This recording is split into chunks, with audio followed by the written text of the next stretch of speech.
welcome to a new episode of The Taste of Whiskey. I know it's been a long time since I posted a video. I feel bad about it, but just life's been catching up with me lately. A lot of things have changed. Recently I got my E2 license to be an electrician, so that's a big step. And I really just, doing these videos fell by the wayside. Plus, I wanted them to be a little bit more exciting than the way I was making them. I got kind of bored with them, but I still want to dive in and keep doing this because it is one of my passions. I do it for the flavor.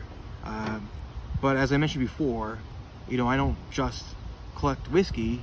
I also have a nice wine collection, but I like to collect any other type of styles of liquor, like mezcals, tequilas, rums, cognacs, armagnacs. I delve into all of them because I really enjoy the experience of just the craftsmanship in these distillates. So I'm hoping to revamp my show and make it a little bit more exciting, do a little bit different products, not just whiskeys, because there's a lot of great things out there that I would like to review and talk to you people about. And hopefully I want to delve into some restaurants as well and get some cocktail mixes that they do, because I'm a big foodie. So keep tuned for new changes to the show. Hopefully I can delve into it more, make it a little bit better, which I want to do. So anyway, today's the 4th of July. Happy 4th to everyone. I really hope everyone's having a good weekend. And I thought I would break out with something special for today. For the first time I've been back to a video. So this is the Yellowstone limited edition run. I picked this up when I went to Kentucky last October. I got to view. I didn't unfortunately get a tour of the distillery, but I walked through their tasting room. I'll show some videos on that soon. And they only had 2 bottles of this left. And it was expensive. It was almost like $200, but I had to get it. It was one per person, or else I would have got both. But this is their 2021 release. And this is a blend of 7-year-old and 15-year-old bourbons. And it's finished in Aramone casks, which is an Italian red wine. And I gotta say, it's as you could tell, I already opened it and enjoyed it. I couldn't wait for a special occasion after I got it home. But really delicious, really delicious. Let's give this a pour. Now, first of all, the color is like the epitome of what bourbon should look like. It's just a gorgeous brown color. I can already smell it from here. That bourbon smell always reminds me of fall. I know it's the dead of summer, and I'm wearing a black shirt for some reason. It was pretty freaking hot today, but I like black shirts. But anyway, right. So just the way this looks in the bottle. I don't know if I'll be able to get the shot with the sun, but it's almost like glowing red.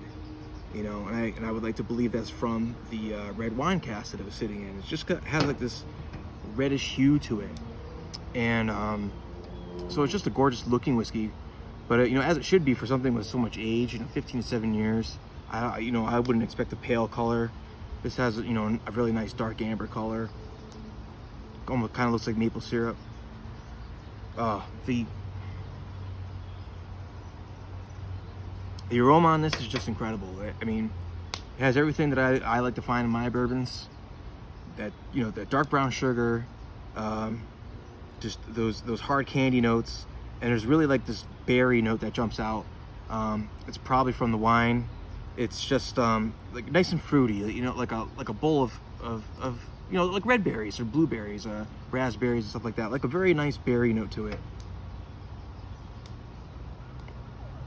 Yeah, like a nice sweet note, like a berry candy, which is what the type of notes I like to find in my bourbons. And of course the wood, the beautiful oaky scent is, that's always present. But this is just, I could wear this as a cologne. It just smells so nice. Oop, I forgot to let me turn the bottle around to showcase this. So this is 50.5% alcohol, 101 proof. Which is what I prefer, a nice higher proof bourbon. Yeah, the smell of this is just amazing. So let's delve into the flavor here.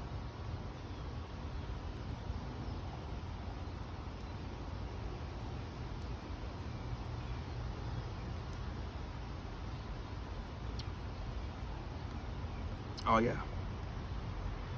This is definitely a bourbon you got to give the Kentucky Chew to. It's it has its own. Ooh, phew, that scared me. Well, it's 4th of July anyway. I do love fireworks. Fortunately, I don't have any this year, but that kind of freaked me out.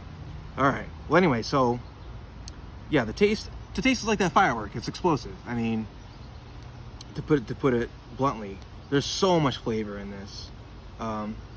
You know, usually a more aged bourbon, typically I found, gets a little bit too woody, too bitter from the wood. I had this 21-year-old bourbon one time by Orphan Barrel. You know, it was good bourbon. It was different, but it was just a little too much wood character in it, and it kind of made it like a little bitter. You know, tasted like a tree, but not in a bad way. Just the scale of how the flavors went. But this has that beautiful peak of just enough oak wood, like a nice toasty oak wood. You could taste the wood, but then the sugars come out and the fruit comes out, and it just makes a nice, like, delicious and, you know, like sweet and savory type of bourbon. It's, you know, a little bit of maple.